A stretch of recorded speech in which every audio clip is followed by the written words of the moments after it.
আমার প্রিয় দর্শক বন্ধুগণে অনেকেরই প্রশ্ন থাকে যে আমার এই রাশি এই লগ্ন, আমি কোন রাশিফলটা দেখব, বা এটা কি রাশিফলটাকে কি লগ্নফল হিসেবে বিচার করা যায় কিনা, বা আমি সেই লগ্নটাই দেখব না শুধু রাশিফলটাই দেখব, সেই সম্পর্কেই আজকে এই বিস্তারিত ভিডিও। রাশিফল দেখা উচিত না লগ্নফল দেখা উচিত, রাশি কাকে বলা হয় বা লগ্ন কাকে বলা হয়, এবং জন্মকুণ্ডলী যদি থাকে তাহলে নিজের রাশি কোনটা বা নিজের লগ্ন কোনটা, অথবা জন্ম তারিখ জন্ম সময় যদি জানা থাকে তাহলে নিজের রাশি এবং লগ্ন কিভাবে জানা যায়, সমস্ত বিষয় নিয়ে এখানে বিস্তারিত আমি আলোচনা করব। আমি কিন্তু প্রতিটা ভিডিওতে খুব ডিটেল ভাবে প্রতিটা বিষয়তে আমি বোঝানোর চেষ্টা করে থাকি, কারণ কি আমি জানি একটা কথাই, গল্প বলে মানুষকে কোনো লাভ নাই।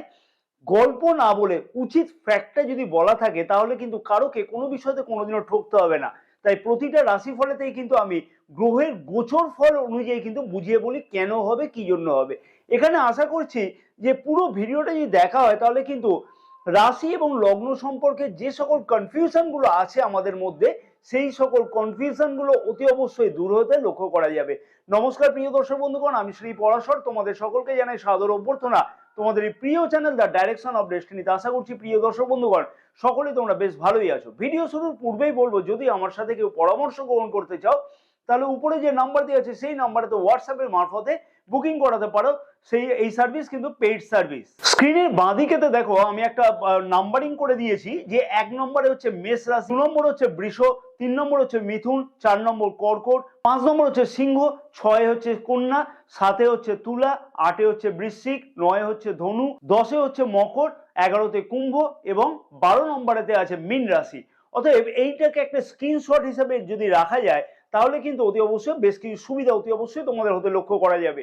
যদি হাতের কাছে জন্মকুণ্ডলীটা না থাকে তাহলে কিন্তু অতি অবশ্যই হাতের কাছে এই জন্মকুণ্ডলীটা যদি একটু বার করে নেওয়া হয়, দেখতে পাবে যে 1 নম্বর বা 2 নম্বরের ঘরেতে বা 1 থেকে 10-12 নম্বর ঘরেতে মধ্যে কিন্তু লগ্ন বা অনুস্বর বলে কথাটাকে লেখা থাকে। 4 নম্বর, 5 নম্বর, 1 নম্বর, 12 নম্বর যত নম্বর ঘরেতে যে লগ্ন বলে কথাটিকে লেখা থাকবে সেটিই হচ্ছে লগ্ন, এবং যেখানে কিন্তু চ অনুস্বর বা চন্দ্র কথাটিকে লেখা থাকবে সেইটাই হচ্ছে তোমার রাশি।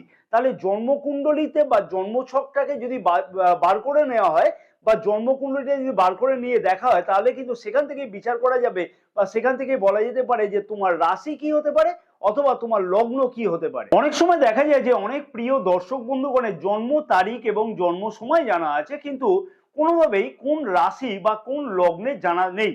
সেই ক্ষেত্রে আমি প্রিয় দর্শক বন্ধুগণকে অনুরোধ করব, অনেক ক্ষেত্রেতে তোমরা কিন্তু অ্যান্ড্রয়েড ফোন ব্যবহার করে থাকো, সেই অ্যান্ড্রয়েড ফোনেতে অনেক অ্যাপ থাকে যেখানে কিন্তু ফ্রি অফ কস্টেতে নিজের রাশি এবং লগ্ন জানা যায়।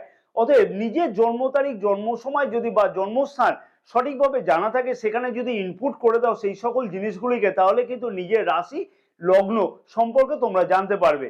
অতি অবশ্যই যাদের নিজের জন্ম তারিখ জন্ম সময় জন্মস্থান ইত্যাদি জানা নাই তাদের ক্ষেত্রে আমি বলবো যে আমার এই চ্যানেলেতে অতি অবশ্যই একটা সিরিজ দেওয়া আছে, দেখবে যাদের জন্ম তারিখ জানা নাই, জন্ম সময়ও জানা নাই, নামের প্রথম অক্ষর দিয়ে কি রাশি হতে পারে, তাদের দোষ গুণ বৈশিষ্ট্য সম্পর্কে বিশেষ একটি ভিডিও কিন্তু সিরিজ এই চ্যানেলেতে দেওয়া আছে। সেই ভিডিওগুলিকে দেখলে কিন্তু তোমরা তোমাদের রাশি সম্পর্কে জানতে পারবে। আমি এই ভিডিওর এন্ড স্ক্রিনেতে এবং আই বাটনেতে দিয়ে রাখবো, সেই ভিডিওগুলোকে অতি অবশ্যই দেখে নেওয়ার পরামর্শ রইল। যাদের কিনা জন্ম তারিখ জন্ম সময় জানা নাই, যাদের কিনা জন্ম তারিখ জানা নাই কিন্তু জন্ম সময়টা জানা আছে, হয়তো দুপুর 2টো থেকে বিকেল 4টের মধ্যে, তাদের ক্ষেত্রেও কিন্তু আমি একটি বিশেষ ভিডিও সিরিজ কিন্তু আপলোড করে রেখেছি। এই ভিডিওর এন্ড স্ক্রিনেতে দেওয়া থাকবে সেই ভিডিওটা, অতি অবশ্যই কিন্তু সেই ভিডিওগুলোকেও দেখে নিলে তোমরা তোমাদের রাশি সম্পর্কে বা তোমরা তোমাদের সম্পর্কে কিন্তু অতি অবশ্যই জানতে পারবে।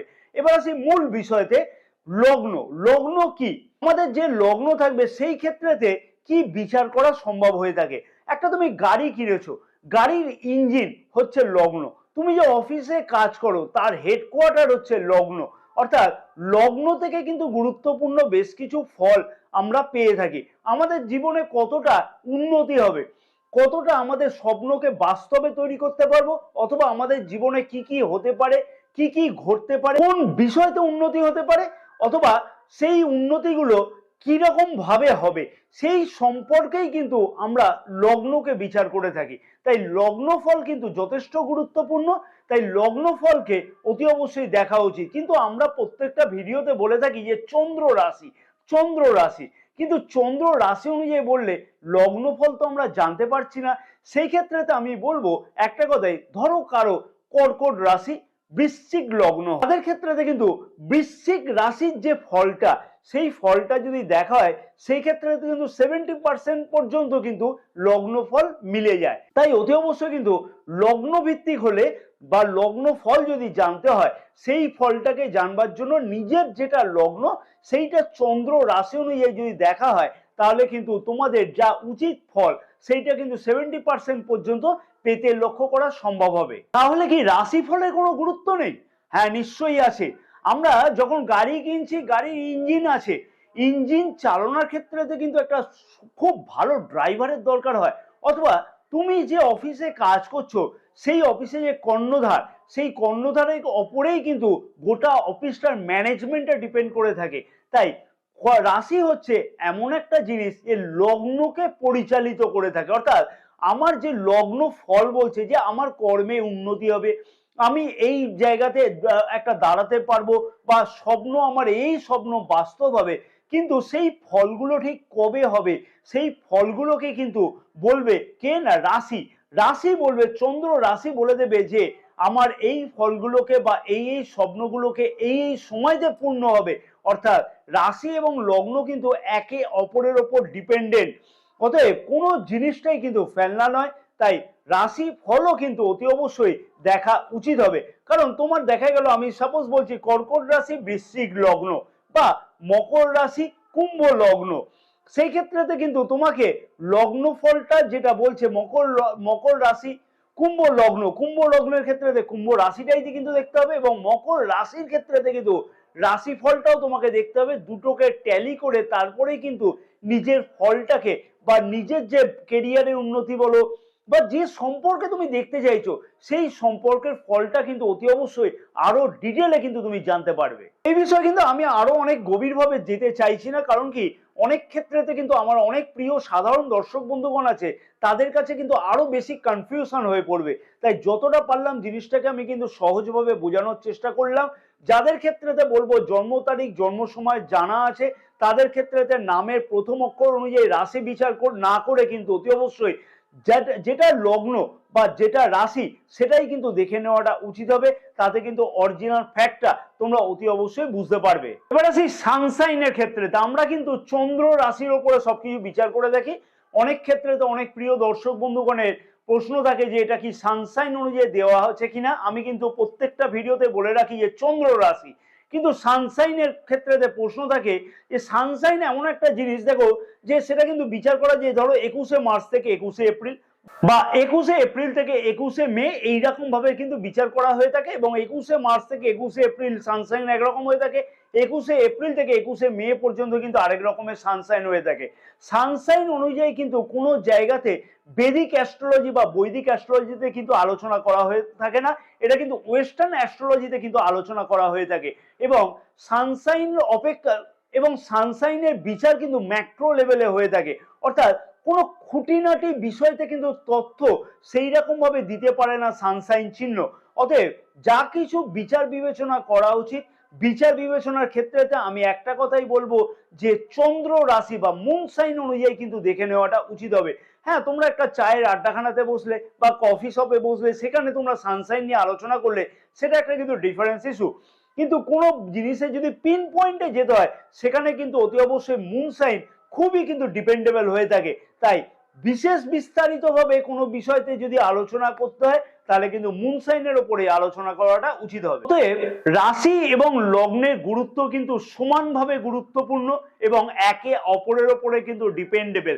লগ্ন চার্ট থেকে কিন্তু আমরা বিচার করে থাকি যে আমাদের কর্মফল, আমাদের ভবিষ্যৎ, এবং রাশিফল থেকে আমরা বিচার করে থাকি বা রাশির থেকে আমরা বিচার করে থাকি যে গ্রহের যে ট্রানজিট প্রতি মাসেতে ঘটছে, সেইটা কোন মাসেতে আমার সেই ফলটা হবে, সেই ফলগুলোকে কিন্তু আমরা বিচার করে থাকি। তাই দুটো ফলই কিন্তু একান্তভাবেই দেখে নেওয়াটা কর্তব্য সবার। আমি একটা কথা আবার বলবো, রিপিট করব এখানেতে, যে যার রাশি যা বা লগ্ন যা, অর্থাৎ এরকম হতে পারে যা কারো মেষ রাশি তুলা লগ্ন, তাদের ক্ষেত্রে তো বলবো যে মেষ রাশি ফলটাকেও যেমন দেখতে হবে, তুলা রাশির ফল যেটা বলা হচ্ছে চন্দ্র রাশি অনুযায়ী সেটাও কিন্তু দেখতে হবে। তারপরেই কিন্তু একটা আলটিমেট পয়েন্টে পৌঁছানো যাবে যে কোনটা হতে পারে এই মাসেতে, কোনটা না হতে পারে। আশা করছি পুরো ভিডিওটা খুব ডিটেল ভাবে তোমাদেরকে সরলভাবে বোঝানোর চেষ্টা আমি করেছি। পুরো ভিডিওটা তোমরা অতি অবশ্যই বুঝতে পেরেছো। ভিডিওটা যদি ভালো লাগে তাহলে কিন্তু অতি অবশ্যই লাইক করতে ভুলবে না। চ্যানেলটা যদি সাবস্ক্রাইব করেনি তাদেরকে অনুরোধ করবো যে চ্যানেলটাকে সাবস্ক্রাইব করে নেওয়ার জন্য, এইরকম আরো গুরুত্বপূর্ণ ভিডিও পাওয়ার জন্য অতি অবশ্যই পাশে থাকা বেল আইকনটিকে প্রেস করে দিয়ে অল নোটিফিকেশনে সেট করে রাখবে। ভিডিওটা ব্যাপক পরিমাণে শেয়ার করবার জন্য অনুরোধ রইল তোমার বন্ধু বান্ধবের কাছে, তারাও কিন্তু জানতে পারবে এই বিষয় সম্পর্কে। কমেন্টসে কিন্তু জয় মা তারা কথাটিকে একদমই লিখতে ভুলবে না। মা তারার আশীর্বাদে সমস্ত মনোবিষ্ট কামনা তোমাদের পূর্ণ হবে। জয় মা তারা। সকল প্রিয় দর্শক বন্ধুগণের সকল মনোবিষ্ট কামনা যেন পূর্ণ হয়ে থাকে।